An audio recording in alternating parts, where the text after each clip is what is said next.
So as I'm getting prepped to rank all of these characters in the Dragon Prince, I'm looking at the list and guess what I found? Apparently Bait is listed as an other, not even as a human character, as a pet, as an elf.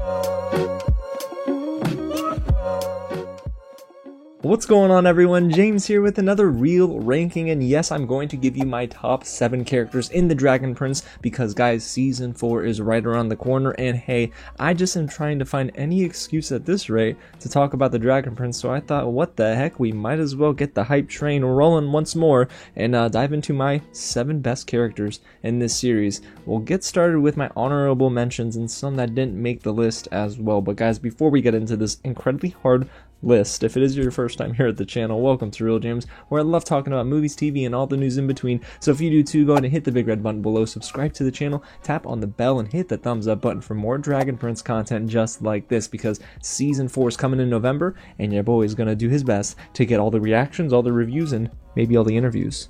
I had more time and get right into this list. Now, I'm going to start off with characters who didn't make the cut. Now, these are just some main characters, of course, that I was looking at. I couldn't look at all the supporting characters, but these are just some names that I just couldn't place in my top 7. And it was really difficult, trust me, to leave this character out. She's an amazing ruler. She was the only one to really stand up against Viren and all those goons. So I love Anya. I think she's an awesome character, and I'm actually really hoping we get more of her in season 4. And then there's Corvus, the tracker, the man with the supersonic hearing and eyesight. The dude can do it all. Seriously, I don't know how he hears certain things, but the man is incredible at what he does. I just couldn't find a space for him in my top 7. It's just not that I don't like him as a character. I think he's had some amazing action moments, but gosh, it's just tough to leave out some of the other names that I do have in my top 7 and try to swap for Corvus. And then there's Sarai. Now listen, y'all, watching through their computer right now and getting angry at me. I know it. And moving on, we got Soren, who is the brother of Claudia, and he's kind of a dork, but he is definitely lovable.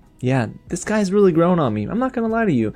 He has grown on me to the point where at first I was really annoyed with him and I didn't like him. And now I kinda like him, even though he didn't make the cut.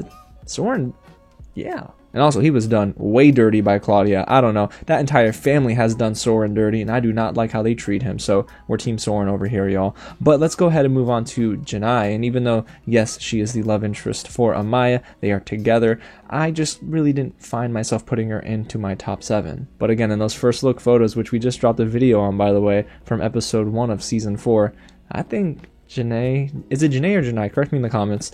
And Amaya, I think they're going to get married eventually. I don't know. I feel it strongly. And then there's only 3 more that didn't make the cut, like Nyx. And Nyx is actually a character that, well, for the most part, wasn't a main character, but became one of those focal points towards the end of season 3. It's just very interesting that Nyx was villain, then like an ally in a way, because she took Zim, guys. She literally abducted this dragon, but then realized, all right, maybe what I'm doing is wrong. So kudos to Nyx. That's growth. And then there's Sol Regum, who is, well, a dragon that is really dope in terms of scale and size. This was a jaw-dropping moment for me when we were actually watching this episode together, and my jaw literally dropped, and I thought, my goodness, this is incredible. It's just beautiful in terms of the animation, and the dragon itself is amazing. It just, I did not really feel like Sol Regum, to me, is one of those characters that I'm like, alright, I'm in love with. They're cool, but I'm not in love with them. And lastly here, guys, and this was one that I really was flip-flopping on,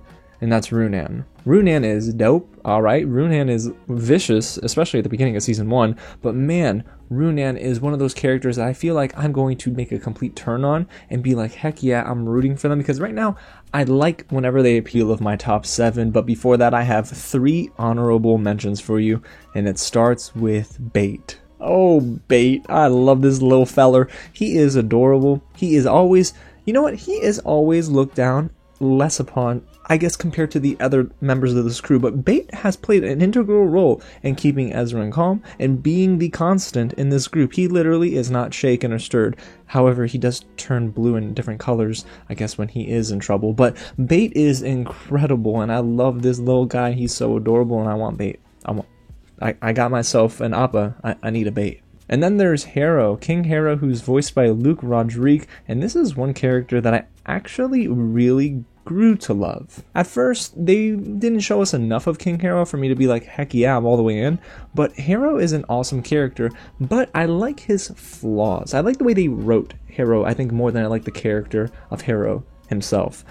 I know that he's a flawed king. I know he's done things in the past that are not great. And sometimes I always thought like, maybe Viren's right about Harrow, but you know, I never bought into that mindset fully. But it is nice that there's this tug of war match going on between Harrow, Viren, and I loved the moments we got with Celine. And my honorable mentions is Amaya. Aunt Amaya with the shield, that'll deal. She is great, but she's not in my top 7. And you'll know why once I get to my number 7. But Aunt Amaya is a fun character. I love the fact that they're actually, you know, she always has like a translator, of course, with her, but the fact that she uses sign language, and I do think that this is a beautiful bit of representation for that community as well. And Aunt Amaya is a character that I think, me personally, is one of those family member characters that you just ride with. You know, she rides for her family. She will protect Callum and Ezran, and I do think that eventually Aunt Amaya, I mean, I don't want to predict anything too early. We got a video coming out on that soon. But I think Aunt Amaya, she might get the short end of the stick if Adavos goes crazy. I'm just saying. Alrighty, you guys, so the moment I'm sure you have been waiting for, or if you skipped ahead into this part of the video, welcome. So let's get into my top 7 characters in the Dragon Prince leading up to Season 4. And it begins with number 7, Ozymandias, or Zim. Yo, my dog Zim. You know, I said bait as a plushie, but we might need to get a Zim on set too. This is a great character. I know, Zim doesn't necessarily have like speaking lines, but Zim speaks with his eyes. And I love the fact that this little guy was doing so much work to try and fly, and that moment where he does take flight is just so beautiful. He has a connection with Ezran like none other in this series, but I also think that Zim is going to be an important piece of the puzzle if Adavos, of course, is to be defeated. So Zim, my guy, you are number 7. But let's move on to number 6, and that is Viren. We don't call him Lord Viren over here. He's voiced by Jason Simpson, and I do think this character is one of my favorite antagonists in the series. Of course, if you kept up with my reactions, I was upset with Viren, but I think that's the intention. Viren, at this point in his life, of course, he's awakened, and he understands that there's been a 2-year gap, and he's woken up to this big old cocoon spinning in the room in this cave. But Viren, I think, recognizes his flaws at this point. Now, of course, the jury's still out on whether or not he is fully going to atone for his sins, but Viren has done a lot of bad. But is there any more runway left for a redemption arc? And if there is, will it cost him his life? Ooh, I gotta get that prediction video out soon. But let's move on to number 5, and that is Claudia. Claudia. She's voiced by Raquel Belmonte, who does an excellent job voicing Claudia, mind you. Oh my gosh, this is one character in Season 1 where I was like, yeah man, I really like Claudia. And then everyone in the comments is like, you just wait. And I thought, what are y'all talking about? And then I found out, oh, Claudia. Oh, Claudia. Not a bad character by any means, but does she have bad intentions and motives, and do I agree with her? I do not. I think that Claudia has thrown her brother under the bus. She's, you know, got a little power hungry, and for some reason is riding with her father up to this point, and that's not the intention. I don't think she should have. Soren chose the good side. Claudia chose Viren, and maybe she just loves her father, but I don't agree with her. So Claudia, yeah, public enemy number 2, I guess at this point. 2.5 maybe. But let's move on to number 4, and that is Adavos, voiced by Eric Dellums. This is the best antagonist in the series, one of the best villains in animation, period, okay? Adavos is menacing, comes off as a soft elf, like, oh yes, like, but nah, homie is very, very devious, and he understands that there is a larger, let's say, piece at play here of the puzzle, and he knows, Adavos knows something, and he's not telling us, but he's assembling either it be more evil elves, or he's gonna try and take control of not only Viren, Claudia, but also Callum. And if he gets all 3 of them together, they all got, you know, magic. I don't know, guys. Maybe Catullus and everywhere else around the world will collapse, but time will tell. So let's get right into my top 3, you guys.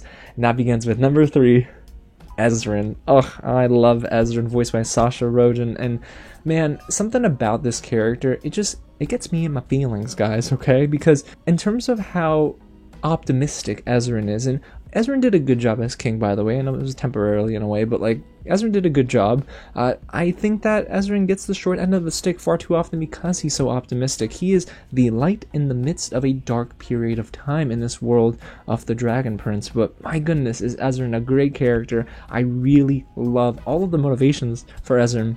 And every time Ezran is with Zim, it just makes me want to cry. But I'm not doing that on camera.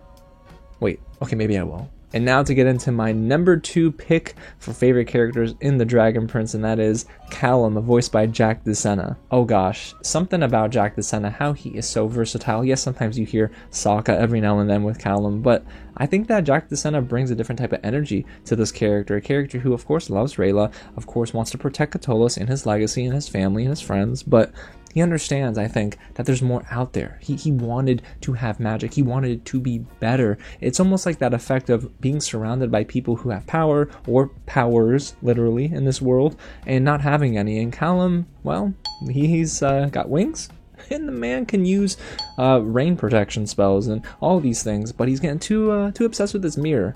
I'm almost afraid that might be his downfall in Season 4. And that, of course, leaves me with none other than this character for my number 1 pick, my favorite character in The Dragon Prince, and that's Barriss the Baker. No, of course, I'm joking. Run that back, guys.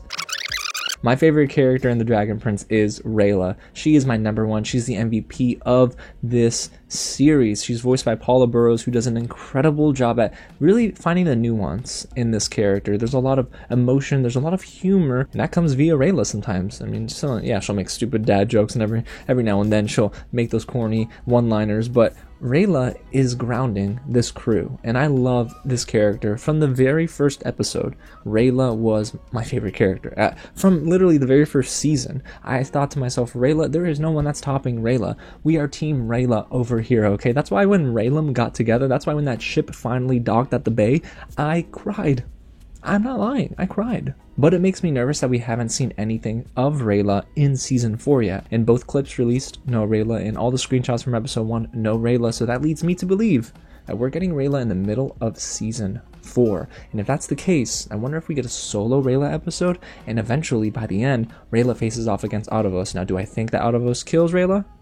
Well, I'll tell you in my predictions video. But guys, there you have it. That's my top 7 characters in The Dragon Prince. So let's recap everything, turn back time, in case you really did skip ahead to this point. At number 7, I have Zim. Number 6, I have Viren. Number 5 is Claudia. Number 4 is Autovos. And beginning with number 3 in my top 3 is Ezran. Then I move on to my number 2, Callum. And number 1 is Rayla. Sorry, Barriss. Listen, you make great jelly tarts, but I couldn't put you in this list at all. So there you have it, you guys. That's my real ranking of my top 7 characters in The Dragon Prince. Let me know down below what your list looks like. It could be a top 7, a top 5, a top 10. I was going to say top 100, but I don't even think there are 100 characters in this show. Guys, thanks so much for sticking with me. Again, if you haven't, hit the big red button below, subscribe to the channel, tap on the bell, and hit the thumbs up button for more Dragon Prince content just like this. We got some fun reviews coming down the line. I've been seeing some movies, and well, August is going to have, well, a lot of content for the channel, like a whole lot. We got a lot of things. We got She-Hulk, we got Netflix stuff already. Let me not get ahead of myself. Again, thanks so much for watching, and I'll catch you at the next screening. And seriously now, I just want jelly tarts. What the heck is wrong with me?